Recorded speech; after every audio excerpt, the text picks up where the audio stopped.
Hello, good morning, good afternoon, everyone, depending on where you're coming from.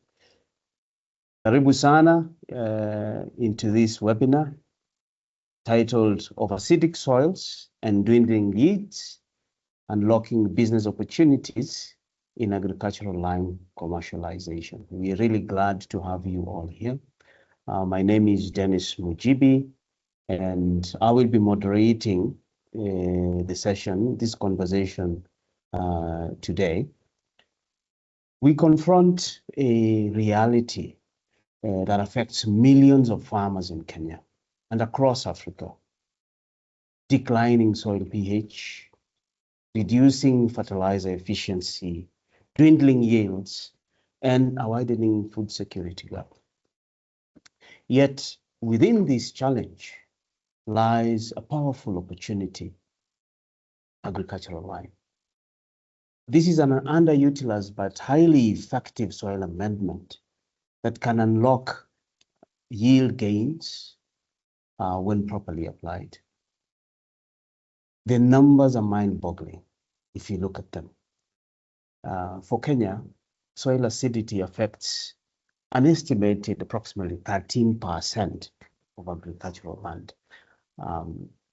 The statistics vary, but that is anywhere between 7.5 to 15 million hectares of land. Okay? And this problem is biggest for maize, where you find anywhere between 40 to 70% of fields that are grown, used to grow maize, have a soil acidity problem. So in the major maize farming belts, high soil acidity is a critical problem. And this has been shown to reduce yields, okay, by up to 50%, which leads to phosphorus deficiency and aluminum toxicity. The use of lime has been shown to be able to increase yields. However, the science is providing different signals. If you look at different publications, you find that there are people who says you can see returns in the same season. Some people say you begin to see returns within 3 to 4 years. And that has led to different models that show the efficacy of an intervention on a national scale, whether it is feasible or not. Because if you have that long of a delayed response when you apply lime, then it looks like the math is not mathing.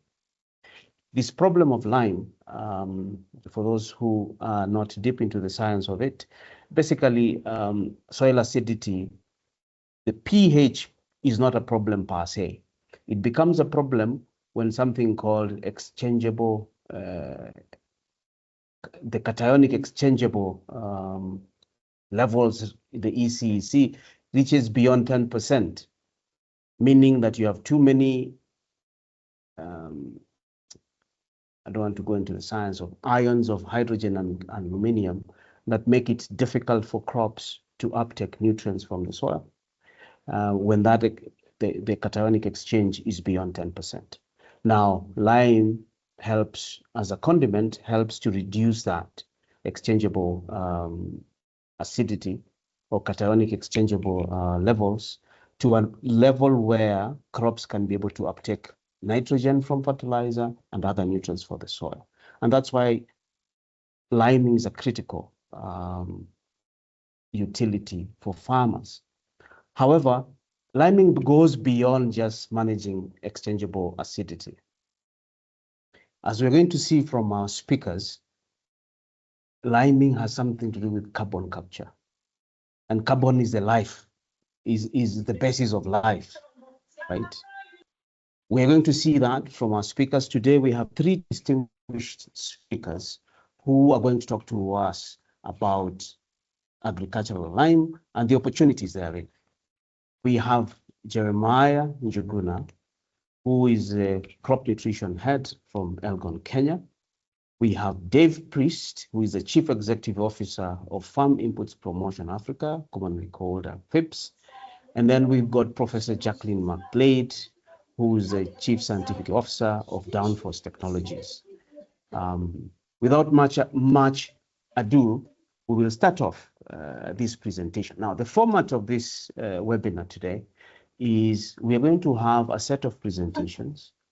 At the end of each presentation, we will allow 1 or 2 questions, clarifying questions before we go to the next presentation. But at the end of the presentations, then we'll have a plenary session where we'll have facilitated questions to the speakers, and then we'll open up to the audience to ask their questions. We have a Q&A portal where you can actually type in your questions as the presentations go, so that you may not forget it. But at the end of the presentations, we'll have that session where we'll give you an opportunity to ask your questions.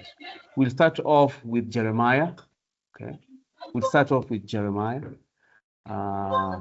who will kick us off with the presentation. Jeremiah, are you here? Jeremiah has requested, because he's in a place where internet is very good, for him to start out instead of Professor McLeod. So Jeremiah is the starting person. I don't know whether you can hear me. We can hear you, Jeremiah. Thank you very much. Karibu. Okay, my name is Jeremiah Njuguna, and I work with Elgon Kenya as the head of crop nutrition and also in charge of marketing. I've been with Elgon for quite some time, and Elgon is one of the leading companies in terms of distribution of all farm inputs. It's a company that has been there for over 100 years. And of late, if I can say of late, about 7 years ago, we started, actually 10 years, we started the issue of distributing liming material. Basically, we started with the powder lime, and then as time went by, we went into granulated lime. So the reason why we went into granulated lime was that the uptake of the powdered lime when it comes to application was an issue. And when you tell a farmer to apply, say, for example, a ton in 1 acre in a hectare, it's really difficult. We don't have lime applicators, so that's the reason why that we initiated the idea of granulated lime. So far, I would say we are trying our best, but still the uptake is not that good. And I would say that also getting the quality, very good quality lime, because initially we started by importing granulated lime from Germany, which really the efficacy was very good in terms of neutralizing value. The one that is local, even in terms of dissolving and effect, it takes time. The reason why we are told to apply probably once in 2 years, because it will still be there on the soil. And of late, when we started the issue of blending, now we are using lime as a filler material. And we want to believe that that small bit that we are trying into, we know it may not solve the issue of acidity, but when you introduce it in the filler as a filler material in all the range of fillers, somehow overuse over a long time, there could be some effect in terms of neutralizing the acidity. So far, that's what we are doing. We have a granulator, so we buy local, and then we do our own granulation. And we're also putting up a bigger capacity of lime granulation. So we want to believe that there's huge potential for lime, because we have seen the effects and what the soil acidity does, or the acidity does to, in general, the productivity. So that is one of the core initiatives that we are driving on as Elgon Kenya, and then indeed as a FAK. Thank you.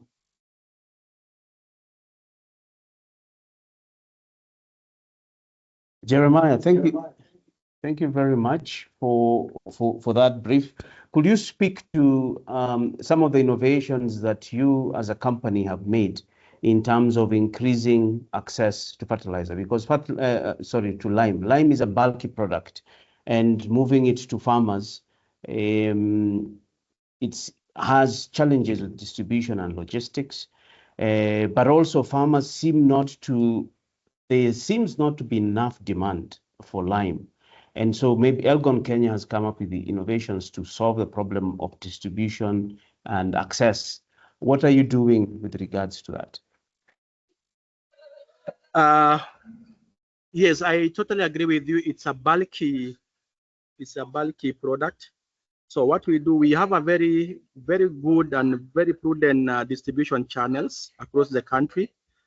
So one, whenever, even if we get an order of 5 bags or even 20 bags, because there are these other fertilizers that we are able to deliver to the last mile, we are able to deliver even the smallest order.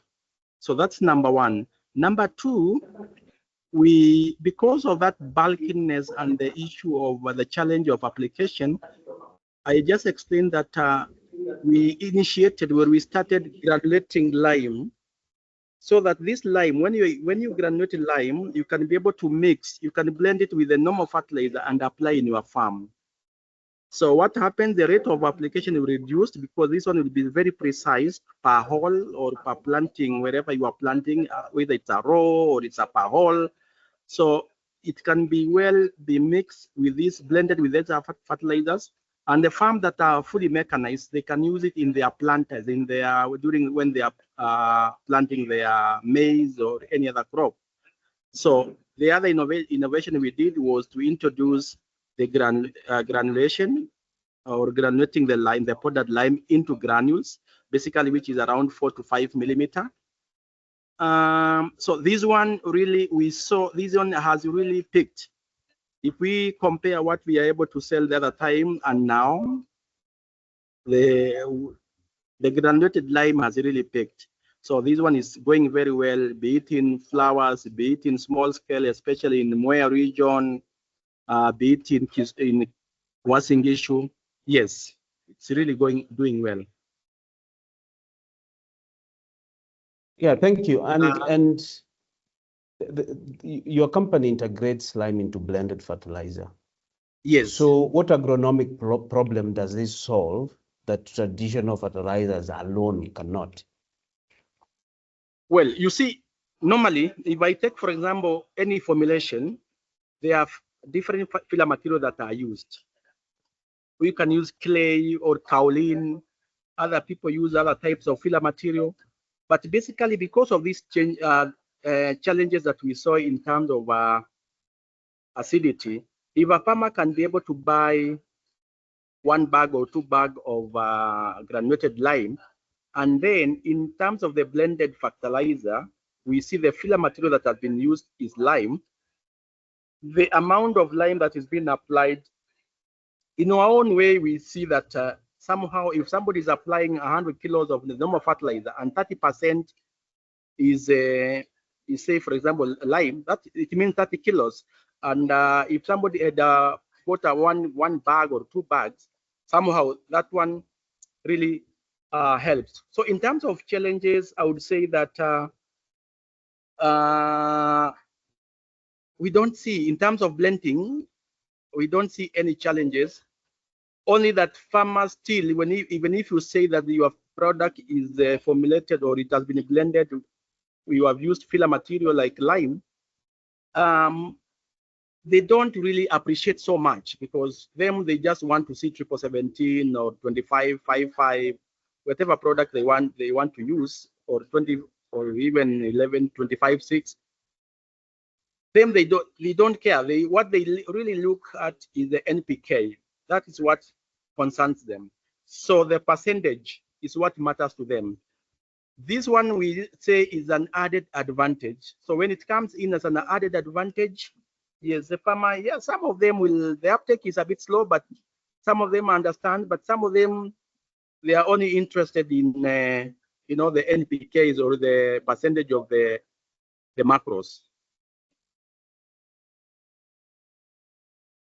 Okay, thank you for that. And from a commercial standpoint, what opportunities exist for fertilizer companies to expand lime-based blends? And as you speak to that, there's some questions which have come through to the chat in terms of, you know, how many bags of granulated lime are required per acre. Maybe you can respond to that, and then the rest of the questions we will open them during the question and answer. Thank you.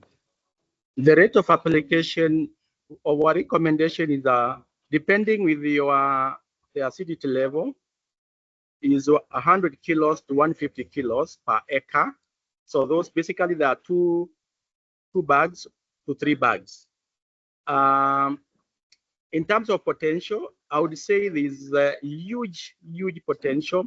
I am aware that the next subsidy program, lime will be there. So I know there will be a lot of or big uptake of the lime, because we are talking of huge. I don't want to mention the figures, but what I know, it's huge. It's huge. So what even as the FAK, actually we discussed as locally as the FAK as an association, and each company was encouraged, because we had a session, we had quite a number of sessions about that. And I know on our own ways as private companies, we have our own initiative, we have our marketing, we have our own marketing team and agronomic team out there in the field to educate the farmers, in terms of the benefits and what they are limiting our potential. Challenge is the messaging, because we are all sending different messages. So a key thing would be messaging. If we can have a unified messaging to the farmers, I think there will be a greater uptake. The other thing will be the lime applicators. I mean, if we can get small-scale lime applicators in the field, I have seen some large-scale farmers who have lime applicators, but now for the small scale, it's a challenge. But of course, for lime, for granulation, it means an extra, you know, investment in granulation facilities, which we as Elgon we have done. So we are putting up a bigger facility for that. Super.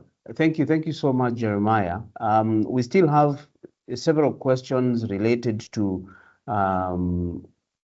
if you say you're using lime as a filler material, what do you mean? I'm hoping that you will stay around so that we can, when we do the now question and answer session, you can respond to these questions directly. I would like to move to the second speaker so that we can move the ball rolling to consolidate the discussion.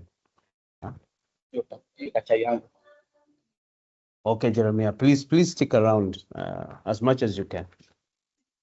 So our second speaker is Professor McGlade, and she is the CSO of Downforce Technologies, a company that really has great experience in looking at soil conditions and carbon capture across different countries for many years. Prof, karibu sana.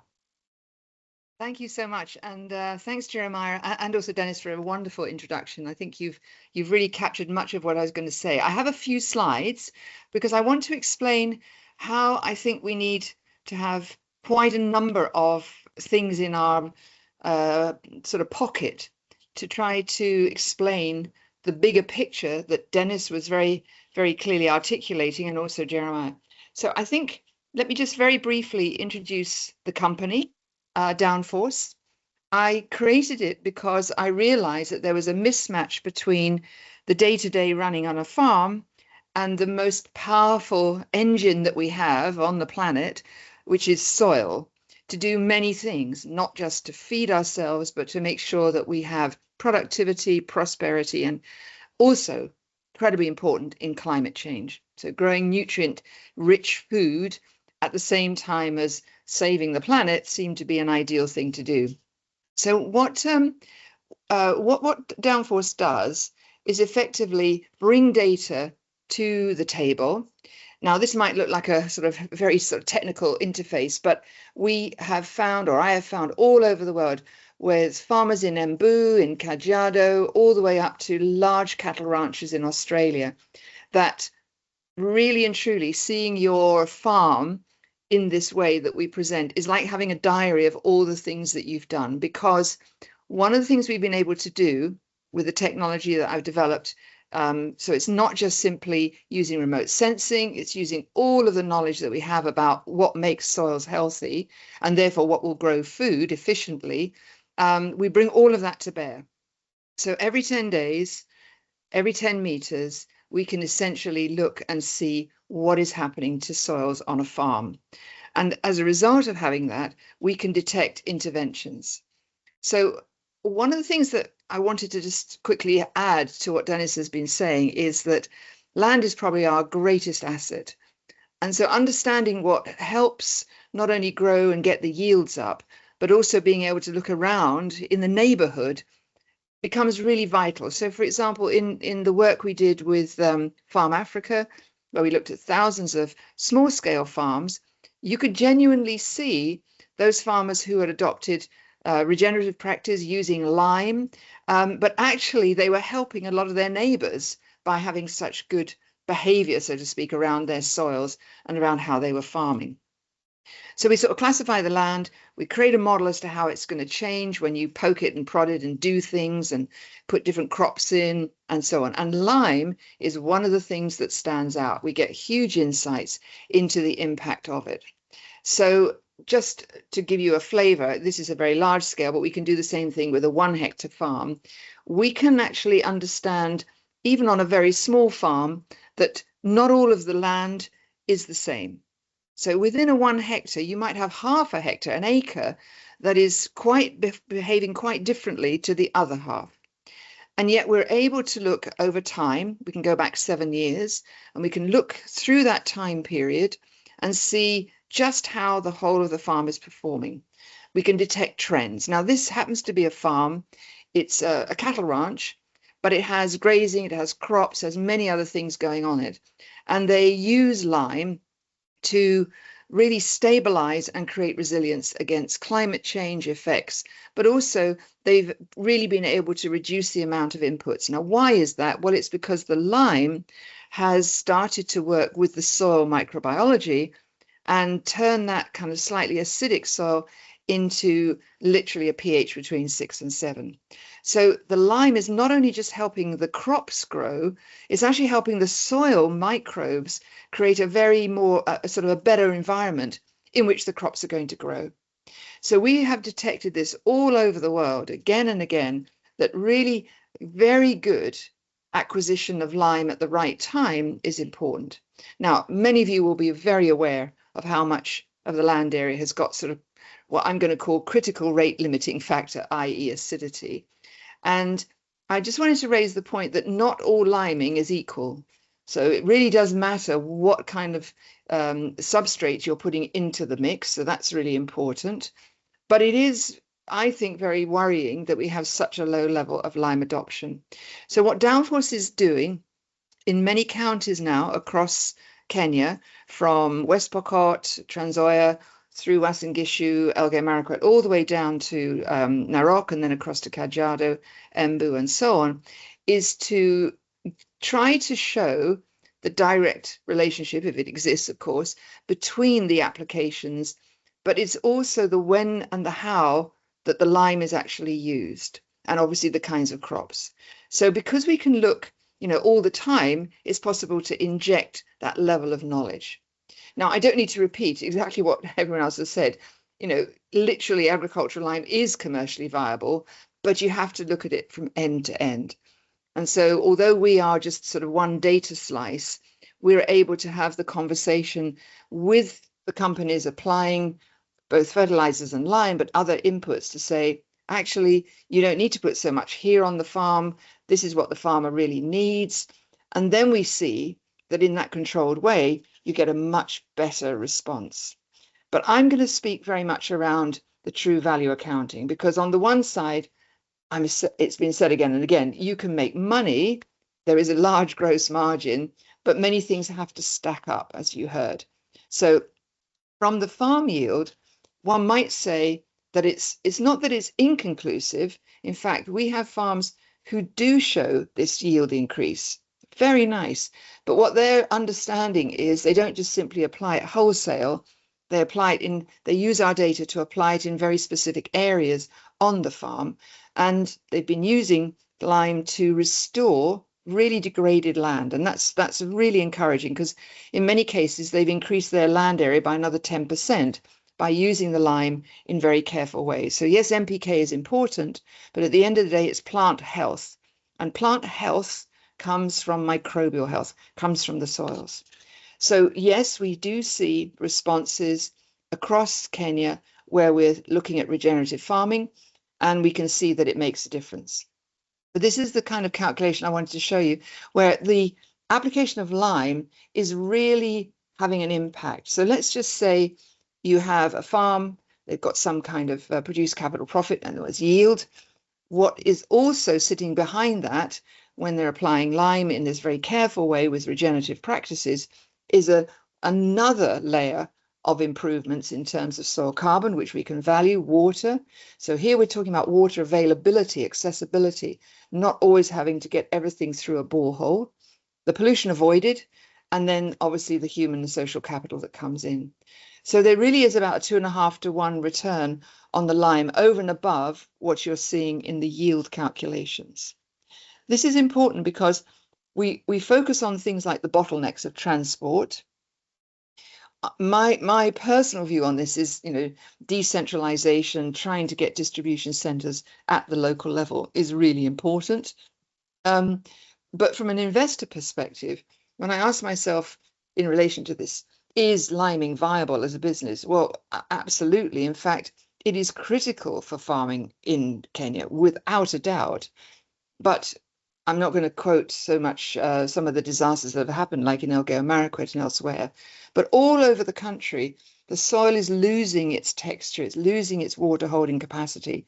And one of the first things you see when that happens is mudslides, landslides, loss of water infiltration, and so on, which just adds to the cost and the difficulty that many of the farmers are experiencing.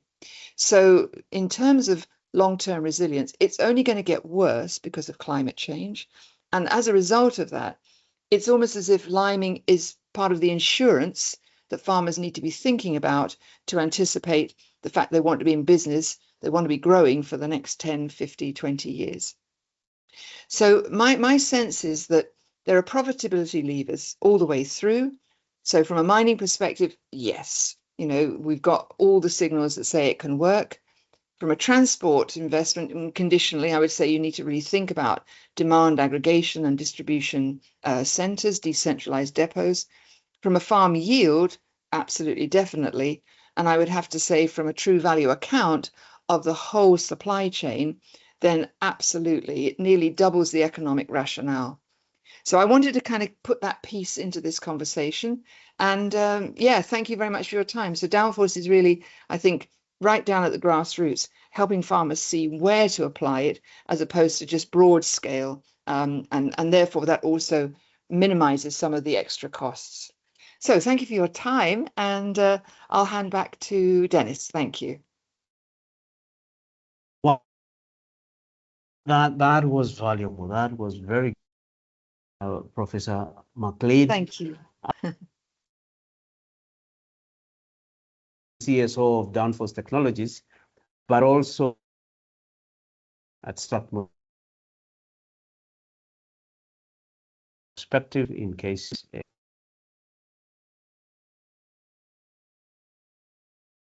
Oh, Dennis, you're breaking up for me. I don't know if it's me. Hence,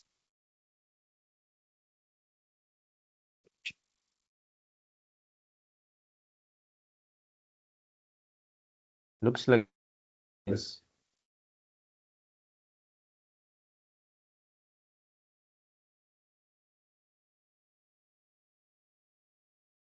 I can see some questions. So in the chat, can you still hear me? If the others can hear me, I'm going to answer the questions and I'm going to write the answer in the chat as well. So I think that my questions kind of start at the farm level profitability, sort of around about 11:30. And yes, absolutely. Cost of labor for all activities. I have even put in there the cost of stunting with children, where women spend up to 30% of their time looking after children who are unwell because of the level of the quality of the food that they can afford. So it's a much bigger picture than just simply labor.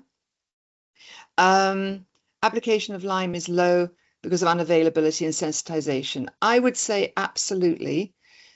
My reaction when I see a farmer look at our data is always, it's very heartwarming because, like I say, it's almost like they have a diary of their farm every week and so on, every year.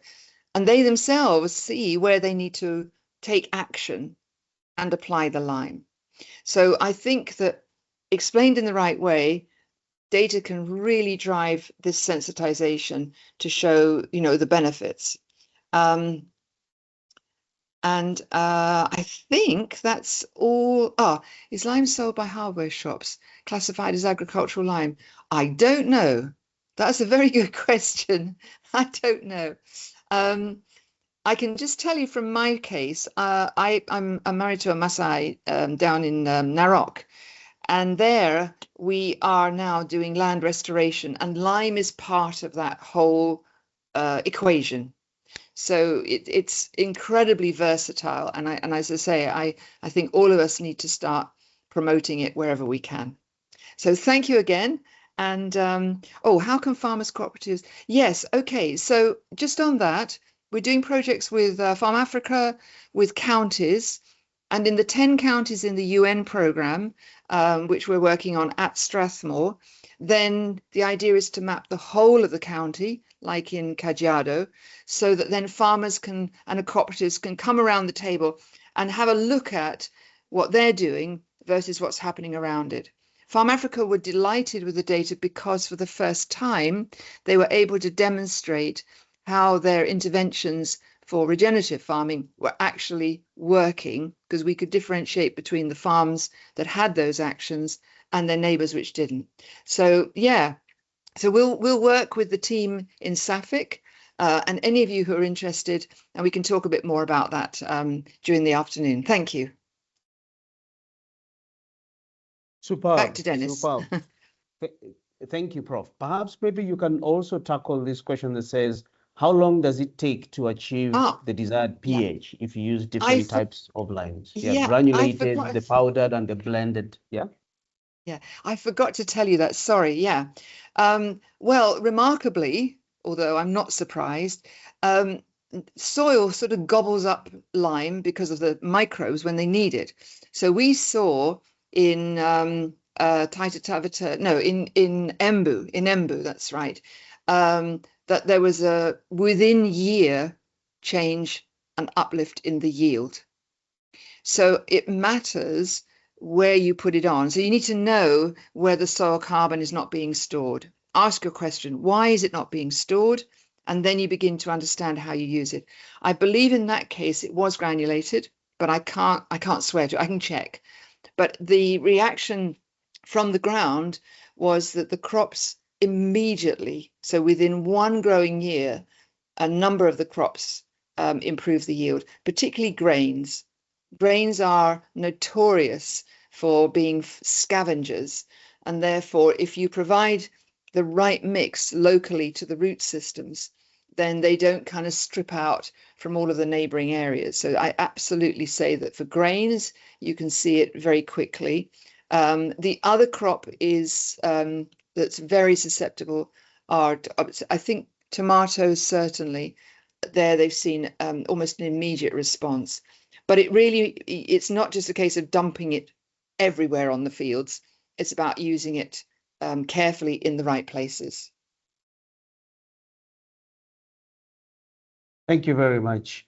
Jeremiah, I don't know before if you're still here. I just wanted for you to respond to two questions. One was about when you say you're using lime as a filler material, people want to understand that better. And then there's a question on where do you source your granulated lime? I think you had mentioned that, but perhaps you can just go back. Are you starting from ground zero with the mining all the way to granulating? You had alluded to that. And number three, somebody saying, how long does it take to change 1 unit of pH when you use granulated lime? Maybe you can just respond to those three, Jeremiah. Thank you very much. If I may start with the in blending. Normally in blending, when you are doing blending, you may not achieve 100%. For example, if a product is 17, when you are doing your calculation, you may find out that you need to add some material to achieve 100% for a fertilizer or for a formulation to be complete. So some formulation may require little, like say, for example, 10 to 15%. Some may require even 30%. So that's number one. Where do we source? One, we source from the local cement factories. Sometimes we source from in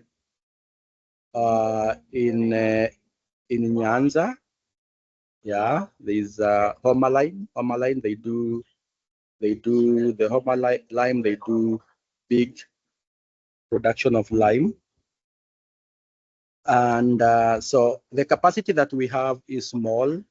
Probably we can do granulation of about 100,000 metric ton in a year. So next year from March, we are bringing in that we can be able to do 500,000 metric ton in a year. So, and the next year one, we already identified our own mines or our own location where we can be doing the mining of the limestone, of dolomitic lime. So that is it. So we are going in that way. Number three, how long can it change when you start using the lime or you use the granulated lime? It takes time. It will take time. Just the way it has taken time for some of the soils to be acidic. Of course, we know some in other areas, we know soil are naturally acidic, but as the professors alluded, when lime is applied, there is quick response that can be observed. So for granulated lime, for us to be able to know how long it can take, we are still carrying on some efficacy trial at Cairo, a different site of Cairo. So I may not have the conclusive data of how long it can take. Yes. Thank you. And lastly, before we now move to Dave Priest, based on your customer data, what crop segments show the highest return on investment from your lime fertilizer blends? Let me make a clarification here. When we are using it in the blended, in our blends, it cuts across all the crops. But we know very well, number one crop as per our blend is maize, where we do a lot of movement. Then second is potato. Potato is also coming up very well. And then I would say coffee and tea. And the last one would be rice. Okay. And is there, I mean, for a farmer, from a farmer perspective, yes, what is the business case for shifting from powdered lime to granulated lime? Looking at granulated lime being almost 3 times in terms of cost to the farmer, and we already saying that at certain application rates, the cost of lime is high. Will there be a business case for farmers to move from powdered lime to granulated lime? Again, let me bring this out very clearly that the best form of lime, and when you want to see quick response, is powdered lime. That is the best. When you apply it, at least because it's broadcasting the whole land, the change will be observed in the whole land. You know, it will be realized in the whole land. But when it comes to the powdered, to the granulated lime, it is as per the whole. If it is maize, it's as per the rows or the holes. Yeah. If it's potato, again, it's as per those furrows or those arrows. It's not everywhere that you will see the change of the pH. So I would say sometimes, because of the various challenges that are there, in terms, number one, of application, it is very dusty. So farmers applying, they find it to be very dusty. And number two, it's very bulky. You know, I mentioned if somebody was to do 25 or even 40 kgs, 40 bags or 50 kg bags, it will take long, it will be very labor intensive. And then the health aspect, because of the drifting of those particles. Yeah, those challenges. Now, when you those challenges, and because farmer, instead of farmer shying away from applying the powdered lime, I've seen a comment here where somebody says in some depots, NCPB depots, they are still having some lime. It's because of those challenges. So it became a bit easier for them to apply the granulated lime, because the granulated lime, it's already granules. There is no extra labor, because this you can only this one you can mix with the normal fertilizer you are planting or top dressing, and you apply it. So because of those challenges, which are addressed by granulated lime, only that now granulated lime will be precise. It will be within that root zone, not the whole place or the land. It is only that planting hole that will see some changes in terms of the pH change.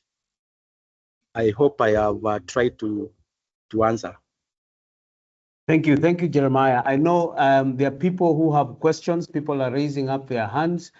Please don't worry. We will give you an opportunity to ask questions. We are having a session after our last speaker, who we are starting now. We are going to give everybody a chance to ask questions. I think we have sufficient time for that. And allow me now to transition to our last speaker, who is Dave Priest, who is the CEO of FIPS-Africa. And FIPS are very well known for their VBA model, where they have village-based agronomists working with farmers. So they're very farmer-facing, and they've built a very good last-mile distribution system for farm inputs. And he's going to talk to us about what they're doing with lime and how farmers are interacting with the product. Karibu sana, Dave. Thank you very much. Can you hear me okay? We can hear you. Please go ahead. Great. So yeah, thank you so much. I've really enjoyed this conversation. And I'm here to talk to you about building the last mile demand and supply for lime. And I think that builds very nicely off the presentations that we've just heard. Before I dive in, I want to recognize that the work that we've been doing at FIPS-Africa has involved partnerships with a whole range of partners, including Homer Lime. Joseph from Homer Lime is here on the call. The McKnight Foundation, and particularly Steve Vanek, who developed a farmer-level soil tool test kit. Seeds of Change and USAID, who have funded a lot of the work on the market systems facilitation, plus many agro-dealers, village-based advisors, and extension workers from county governments and from CalRO. Okay, so we've already talked about the problem of acidic soils, reducing nutrient availability, and the conventional wisdom that has been out there, which says that we need lime at 800 kilos to a ton, 1.5 tons an acre should be broadcast, and that it takes a year to benefit. And what we have experienced is that these recommendations are neither practical nor adoptable for smallholder farmers. At a cost of sort of around $80 for the lime, that's a cost. But then the bigger problems are the logistics of carrying in 16 50-kilo bags into the village in a way that, where farmers normally they carry in their fertilizer on the back of a bicycle or a motorbike. And then the logistics of spreading that lime all the way around and digging it in. It's dusty, it gets in the eyes. People don't like doing it. So it's a very difficult thing to get done. So what would be required to have an adoptable lime package? Number one, affordable, maybe around 2 bags a season so that people can carry it in. That's the 100 kilos that I've heard other people talking about today. Easy to apply and a benefit in a single season. So we did a thought experiment in FIPS to say, what would microdosing of lime look like in the planting hole? So if we have 800 kilos an acre going on 4,000 square meters, going into a small planting hole of maybe 1/2 foot by 1/2 foot, and we're just trying to neutralize the soil around the young roots of a new plant, then that means we've got about 0.02 meters squared. So 800 kilos an acre for the same concentration on 15 by 15 centimeters is about 5 grams per planting hole, which conveniently is about a water bottle top of lime, which is an easy way of applying. We've talked about challenges of applying. And when you apply that on 20,000 holes, that becomes 100 kilos an acre, or 2 bags of lime, which is actually what we said was probably needed in order to get an adoptable lime package. When we tried it on fields, we saw, yes, maize can benefit in the single season, and this is even like halfway through the season, from a microdosed water bottle top of lime in the planting holes. You see it on the leaves. If the soil is acidic, you see it on the roots as well. Then what we did was we took, this is going back, we did 350 paired plots in which we had farmers plant on their own farms their normal variety with their normal fertilizer practice beside the same thing but with a bottle top of lime in, the microdosed lime. And we saw overall across 354 paired plots that there was a benefit on average of around 120 kilos an acre. Now, when we consider that 2 bags of lime retail at about 600 shillings each, or 1,200 shillings, and then we look at the cost benefit, there's a modest benefit for people of around 4 to 1 when you come down to microdosing. But it gets really exciting when you start trying to disaggregate results by pH and by giving farmers local information. And then this tool here on the right is a handheld soil pH meter that can give a result to a farmer within about 5 minutes of handing over their soil sample. And by doing that, we can get more information and disaggregate results. So when we look at the higher level of pH, 6 to 8.1, we're seeing a smaller benefit, maybe a 3 to 1 ratio in terms of cost. When we're around the 5.5 to 6 pH, again, we're somewhere around 120, 130 kilos per acre, giving somewhere around a 4 to 1 benefit. But it gets really exciting when we're in the range of pH 5 to 5.5. Farmers can be getting an extra 300 kilos an acre, which is worth 8,000 shillings. That's a 7 to 1 benefit. That's a strong benefit to farmers. And when we get down below pH 5, the benefit is huge. It's over 5 bags an acre extra and a 15 to 1 ratio. So this work that was enabled by McKnight Foundation Soil Toolkit has shown to us that microdosing can work with 100 kilos an acre in a single season. And I think it's important just to notice that I think actually all the experts here today have all recognized dosing works and it works in a single season. But the conventional wisdom still remains that you need much larger quantities and you need a much longer time. And that's a thing that we're having to battle. In terms of a bit more science about how it works, FIPS did our own soil incubation studies where we microdosed lime in soil, and then we measured the pH every 2 weeks. And within 4 weeks, the available phosphorus doubled, and within 8 weeks, it had tripled. So it is having an effect within the growing cycle of a maize plant or another plant on the available phosphorus. Other people have published data, including Dr. Ruth Njoroge at University of Eldoret, validating that microdosing works and that soil benefits in one season. So this isn't new, but the wisdom hasn't taken into account this research and this work that's been done. So what does this mean for farmers? It means that for farmers, there should be a business case for lime. But as we've said, is very few farmers are applying lime. And I saw the data at the beginning that 10% of farmers are using lime. I think in the places where we work in Western Kenya, before we started working, you'd be lucky to find one farmer in 100 using lime. So I think 10% is maybe in different parts of the country. But what we have is a classic market failure. There's no supply and there's no demand. In Bungoma, Busia, Kakamega in 2022, where we were working, there was a total of 69 tons of sales via agri-dealers, and there were only 3 stocking lime. We were working in 250 villages with village-based advisors, sharing this information that we'd learned about microdosing. But farmers had nowhere to go. It was too far to travel to get lime. So this market failure, it needed information and other action to de-risk engagement in doing sensible things. Number one is farmers needed to know, why should I spend money on this? They needed information about their situation.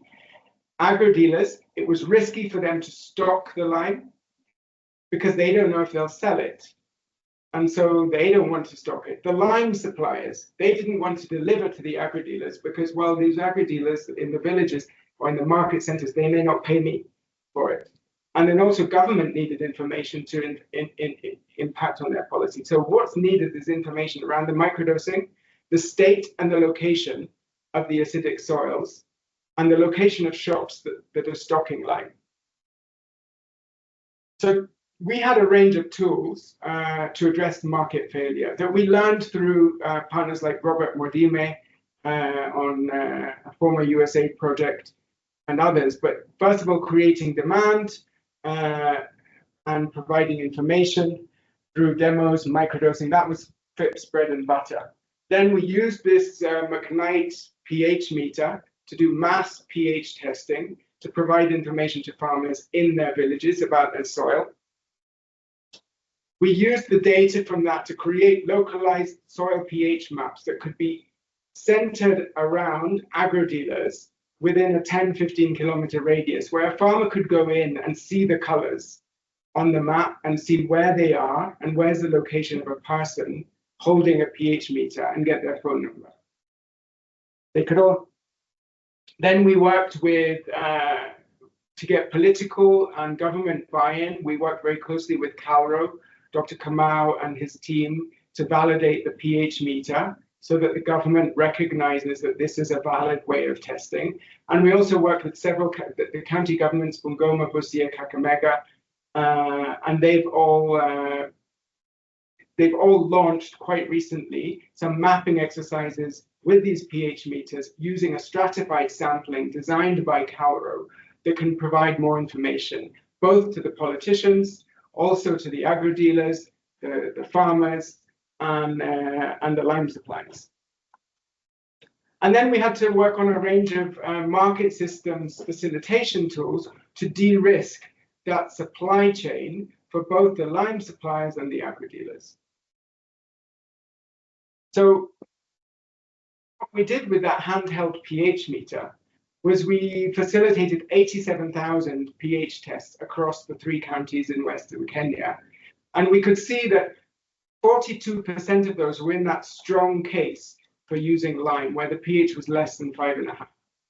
31% were in the moderate case of pH being 5.5 to 6. So that means that there's a huge number of people with a potential need for lime. and we just have to create that demand and release it.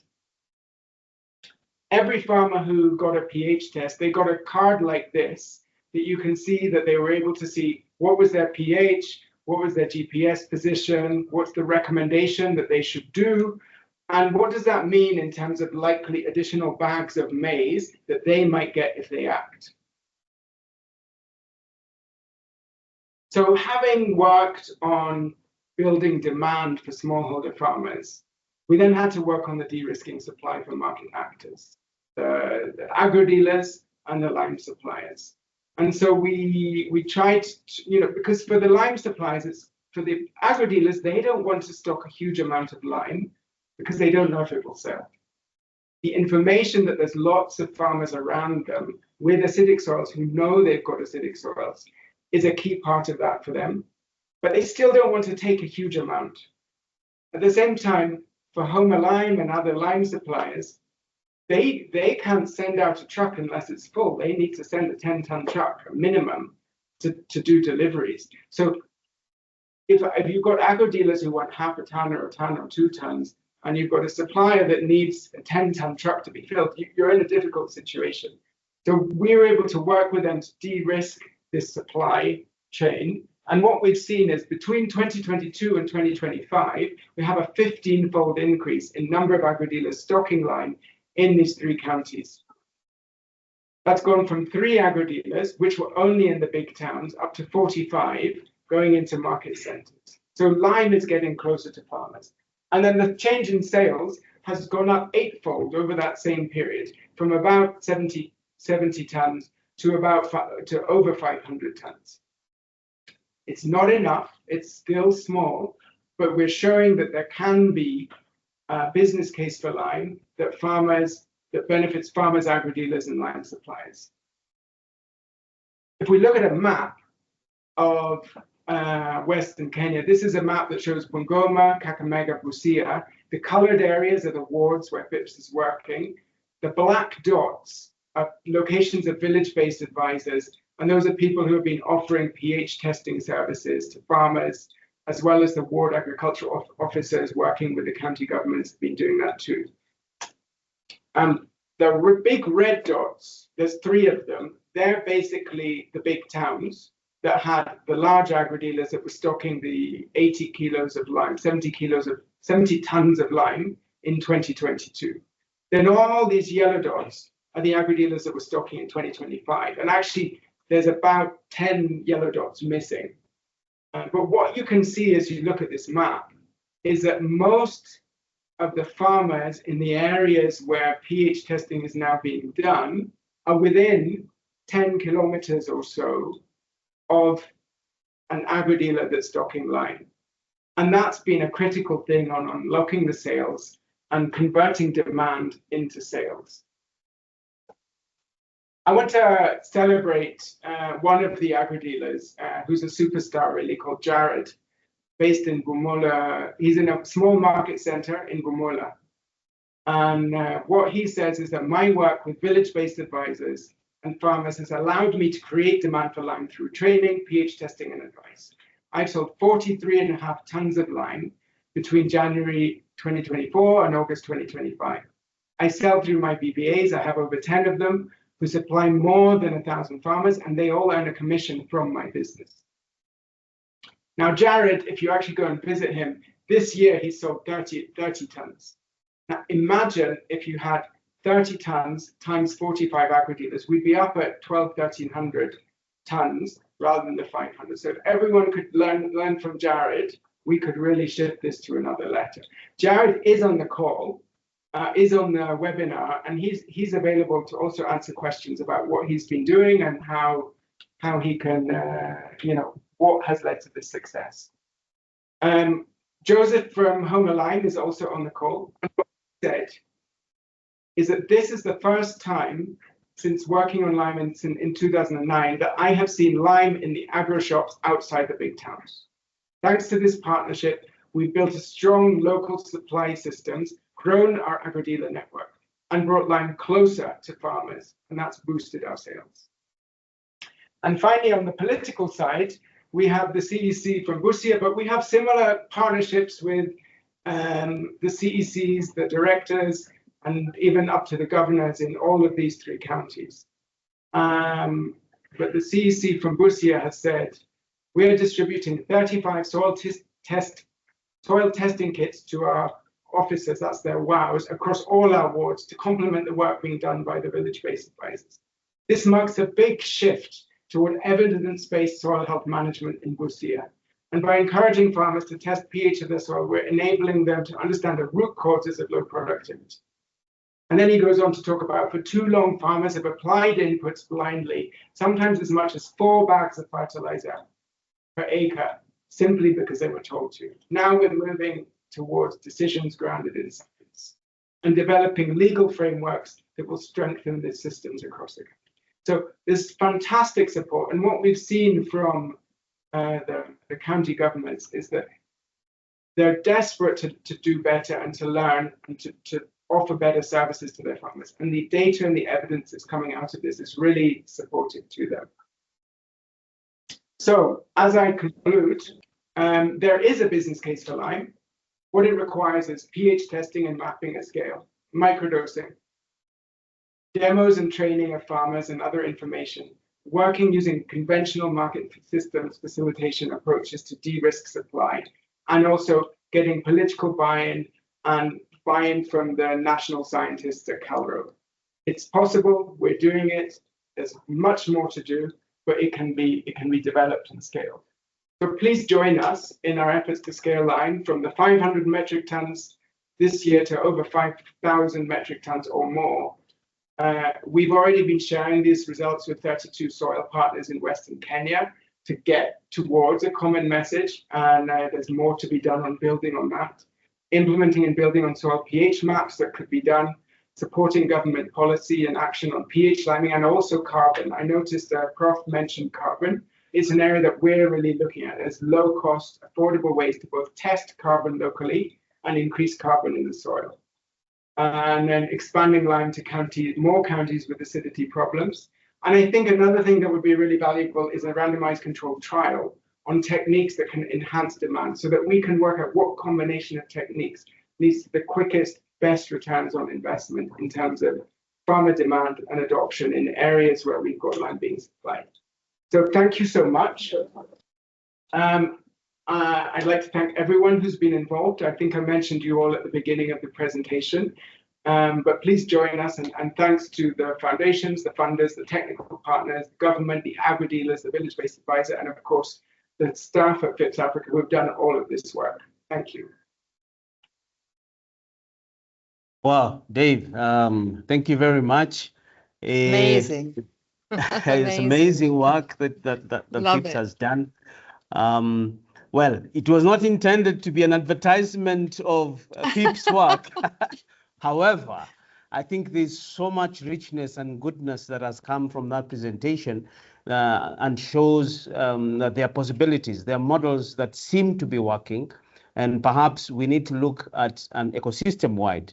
Now, I think from Dave's presentation, we can see that this is a very targeted approach, a county-level approach. Would this similar approach work nationwide? If we were to do a nationwide campaign for liming, would an approach like this work, or there are other nuances we need to think about? So Dave, there's some questions that I saw here. I just wanted to start with one. Somebody has asked, has the microdosing work that is done by FIPS considered more integrated on-farm approaches to Lyme management, e.g. Combining Lyme with organic manure, or maybe even regenerative farming practices and something like that? So that would be the first question. And then the second question would be, what misconceptions about Lyme have the VBAs encountered, particularly around things like timing, application rate, and mixing with fertilizer? Maybe we can go with those two. And then everybody, immediately after this small question and answer session, we will open up for comments from the audience. So just bear with us for a few more minutes, and then we'll have a plenary discussion with all of us. Okay, so thank you. Yeah, the VBAs, they've met with the same the same misconceptions that we all had when we started this work, that you need to use a lot, that you need to use it, it will take a year to work. And yeah, they've had the same misconceptions as the rest of us. And it's been delightful to learn that can be challenged by actually taking on board practical work in Kenya. And the other question was, the first question was the question about approaches. integrated approaches. Yeah. Yeah. So yeah, FIPS. I mean, village-based advisors. They don't work on one value chain. They work across a range of crops. They work with livestock, and they look at soil in a holistic way. So in Western Kenya, there's a lot of work being done on developing an adoptable composting approach, which is adapted. We learned it from Manor House in Kitale, and it's adapted from the Bokashi principles. So you can make a ton of compost in 14 days. And then that's also helping a lot for farmers with soil acidity. And then we're also working to try and develop low-cost, rapid soil carbon tools that can be done in farm and in village. And we're partnering with Calro on that as well. I think you asked, could this be done all over Kenya? I think wherever there's acidic soils, I don't see why not in the smallholder farming context. I think it would be much easier. I think we chose the more difficult places. I think it would be much easier in Rift Valley and central Kenya because there is more cash available in the system. When we've done pilot studies there, farmers have much more cash to be able to take decisions quickly or pay for the soil testing quickly. Because they have more cash crops, they have their dairy, their tea, their coffee, their horticulture. So I think it could be done. I think it could very much be scaled. Yes. Okay, and finally, what conversion rates are you seeing with your work? Say, for example, out of 100 farmers reached by a VBA, how many actually purchase lime? Yeah, I mean, that I want to acknowledge that that's still a work in progress. I think we've had the biggest uptake in 2025. And in the past, we just haven't had the lime close to the agro dealers. If we consider that we've increased lime sales by 500 tons by partnering with Homer Lime and others, and if the average farmer was applying microdosing on 100 kilos, we're only talking about 5,000 acres. So if each farmer starts off on half an acre, that may be 5,000 to 10,000 farmers. So the conversion rate at the moment is still small, but what we're excited about is we're now reaching that takeoff phase of where we can go next. And VBAs are traditionally focused on seed and fertilizer. So what incentives seem to be working to motivate them to push such a low margin bulky product like lime? Maybe perhaps you can just give us the economics of a VBA. Yeah, VBAs. The VBA model evolved to move away from to add to seed and fertilizer.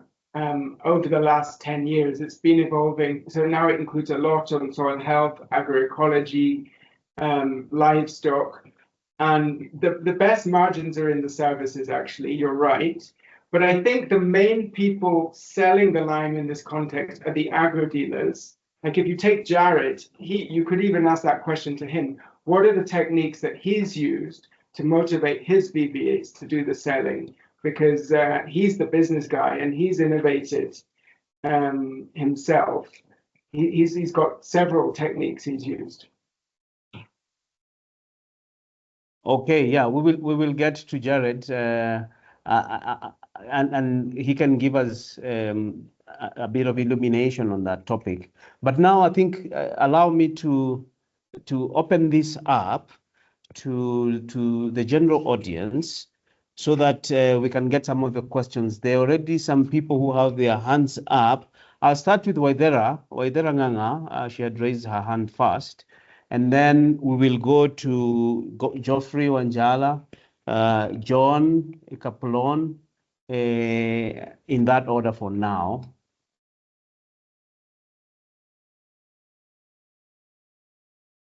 Waidera, please go ahead.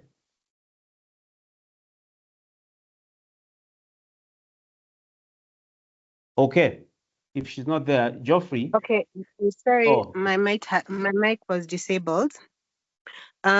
My question is actually for Dave. You said you've engaged the political community in terms of the land discussion. But one of the things that would happen is fertilizer in our country tends to be a very political engagement. And if I'm liming my soils, it means that I'm going to use less fertilizer, meaning that you've impacted the business model of the fertilizer suppliers. Have you gotten any pushback? And if so, how are you handling it? That's a great question. I would acknowledge we're not the experts on the policy space and that space. At the moment, I would say what we're telling farmers is you use lime effectively, and your fertilizer will work better for you. So far, we haven't, like the county governments. I think Madam Florence from Busia County is on the line. And the directorship of the county are really supportive of this. They want it, and they're hungry for the data that they can use to influence both local and national policy on fertilizers and fertilizer subsidies. So at the moment, what we're seeing is a lot of support at the level that we're working with.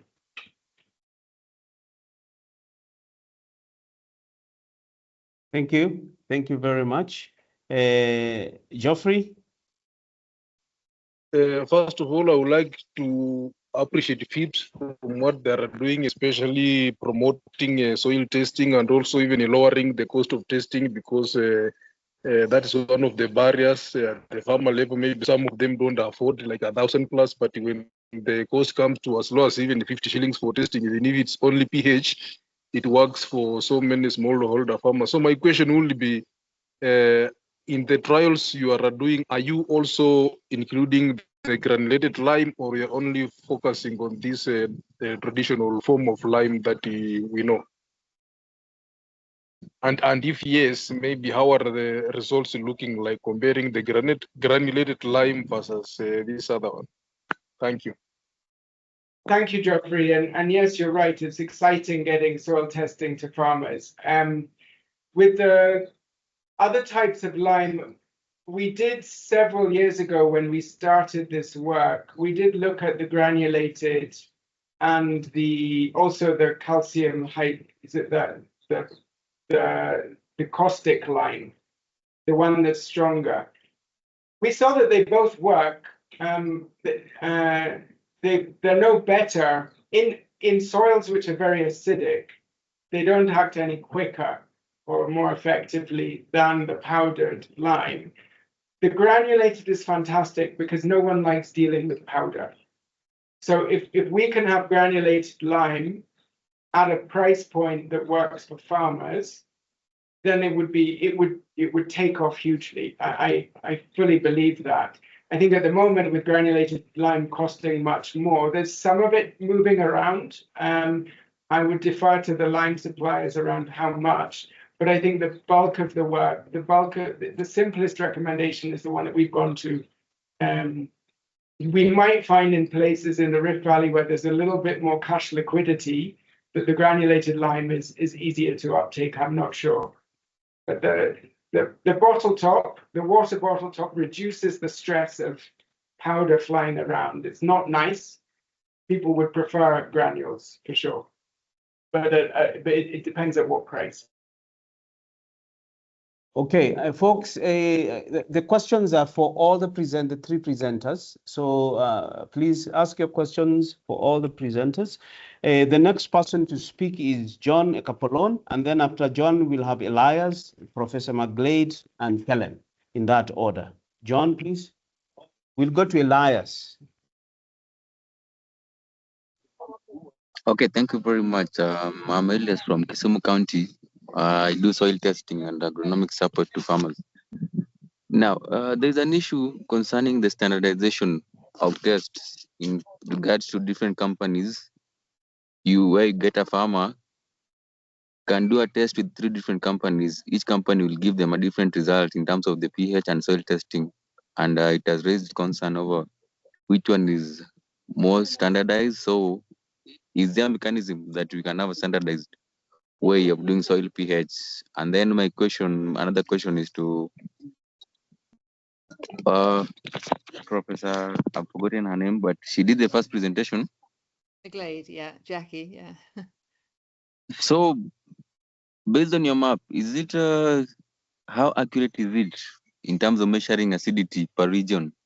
Because I'm aware that acidity is an action of farmers' activities. So, like the regions that you have designated as acidic, is that data accurate, or is just a blanket accuracy? Thank you. So the first question, I guess, went to Dave, and the second question to Professor Jackie. And thank you, Elias. It's a great question. We have also struggled with conventional paid-for soil tests and experienced the same thing as you have. This soil pH meter, we were very keen to do it right. It was validated first by a team from McKnight Foundation. And then when we actually took it to the counties and said, we want to work with this, and it was the county governments who said, for us, we've seen soil tests before struggling. For us, we need CalRO to validate something if we're going to take it seriously. And then we worked very closely with Dr. Kamau's team, Dr. Wary, and others at CalRO, and they did a validation of this soil pH test against their own conventional wet chemistry, and they found a almost perfect straight line fit, and they said, yeah, this is valid. I think that because it's physics, electrodes, it's not that complicated, but they do need to be calibrated before being used, and I think that's one of the key things. We're also working with them to try and develop a reflectometer light measure for carbon, and we're partnering with them to sort of do enough training data on well over 1,000 samples so that we can actually get their validation about whether it works and whether it's something that's worth scaling out to farmers. But we will work with CalRO to get that validation before we scale it. Great. We don't have a great deal of time left, so please let's keep our responses short and sharp so that we can get through as many questions. We have a lot of questions. We'll try to get to as many as we can. Professor McGlade, the second question, please. Yeah, I'll answer very quickly, but I want to link it to something earlier about policy. So the reason why Downforce, I think, has been trialed across Kenya, so we've actually analysed all 62 million hectares of Kenya. I mean, that's the whole point about doing this at scale.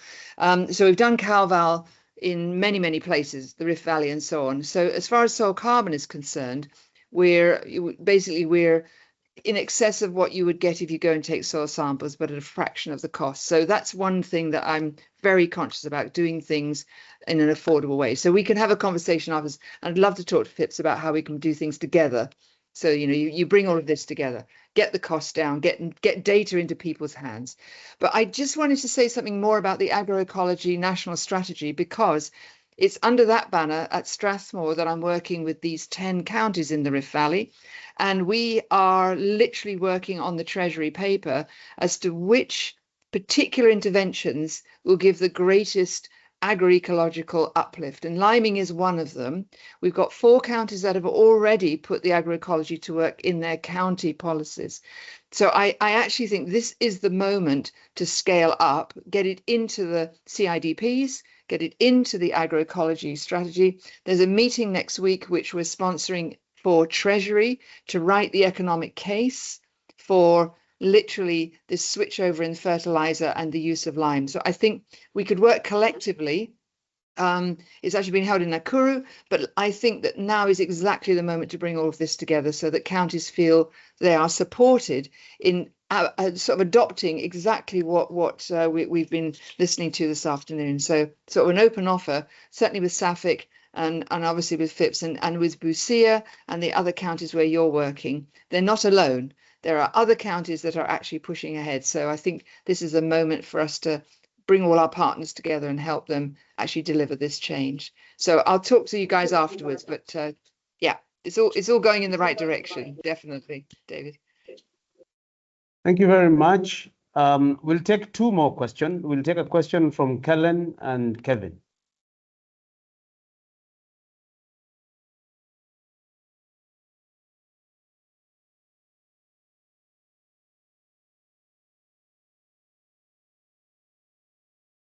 Kellen, can you unmute yourself? As Kellen does that, Kevin, go ahead. Kevin Odhiambo. Thank you for the opportunity. I have a question to Mr. Jeremiah, I think, of Elgon Kenya, if he's still with us. If I got him right, they're doing granulation of lime, and at the same time, they're blending their fertilizers with lime. Now, my question is, when a farmer chooses to use their fertilizer, the blended one with lime in it, is it also advisable that the same farmer will also use their granulated lime?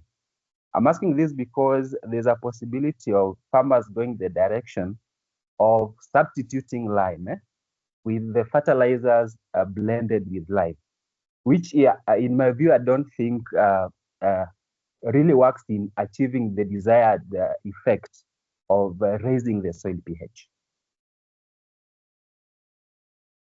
Thank you. Jeremiah had indicated he would leave early. I think he is not here, but we've recorded your question, Kevin. We will pass it over to him, and we will make sure you get a response. Yeah. Thank you. I'll take Kellen. Are you able to ask your question? Okay. The last question from Joseph Alubaka. Hi, thank you for the time. Mine is first to thank Dave Priest for a good presentation. And just to make a comment, one thing that has happened before is most young farmers or young population are not really willing to go into farming. The reason is that the land is not fertile, the yields are not good to really make a business sense to them.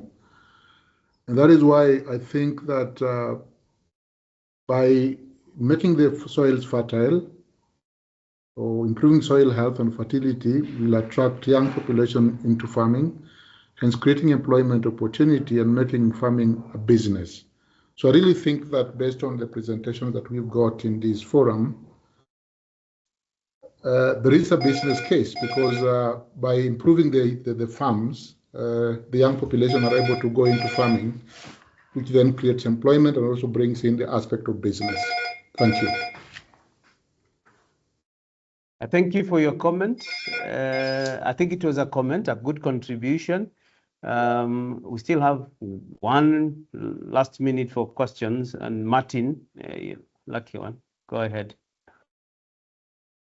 Okay, thank you. This is Martin Odhiambo from FIPS-Africa. I only had two. Jeremiah. Number one, he has talked about the blended and also the granulated lime. So I just wanted to inquire from them if maybe they've done a research that shows the yield differences between the blended lime and the normal lime. Like for example, taking an example of maize in terms of bag. Like for example, a farmer could get like this number of bags in an acre when he uses the blended lime versus when he uses the normal lime, then he will get this number of bags. That will help farmers understand and also compare and also see the importance of the blended versus the normal one. Then number two, when it comes to application rate based on different soil pH and also texture. Like for example, now when we talk about how do I apply the blended lime the granulated lime based on different pH levels? Because for me, I think that they do vary. So maybe if we can also get from his side, so that we can also know that now based on this texture, this is the amount that you need to apply, and also based on pH. Thank you. Thank you very much. We are almost out of time. I wanted to give Jared, because he was spoken about here, just 30 seconds, Jared, to say something, because Dave said you had a good model. I think we will reach out to get more information. Just say hello before we close. 30 seconds or less.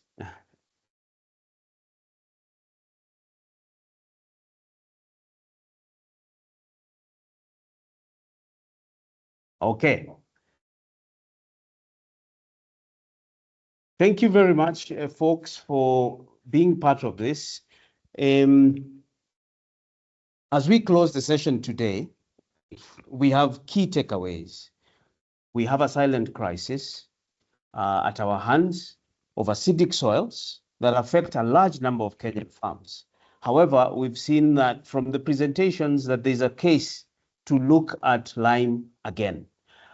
We need to relook at the different business models that are being presented and find something that is workable.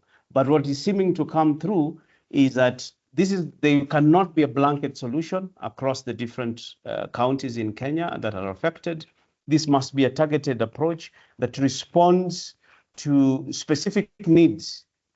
First of all, enumerated through soil testing. So we must promote soil testing before we can then recommend the benefits to the farmer, so that the economic sense of utilization of lime can actually drive the demand that is needed for this to become a national priority. I want to thank the three presenters, Jeremiah, Professor McGlade, and Dave, for agreeing to come and spend time with us. And for all of you, thank you so much for joining. We would like you to be part of our community of practice. We have a community of practice that brings these kind of discussions, brings ecosystem actors together to co-create solutions using data. And as you've seen today, we have a very data-rich discussions. Please join our community of practice. The QR code is right there on the slide. If you scan it, it will take you to a registration form, but we'll also send you this on your registration emails. Until the next time, thank you very much and have a nice afternoon. Bye.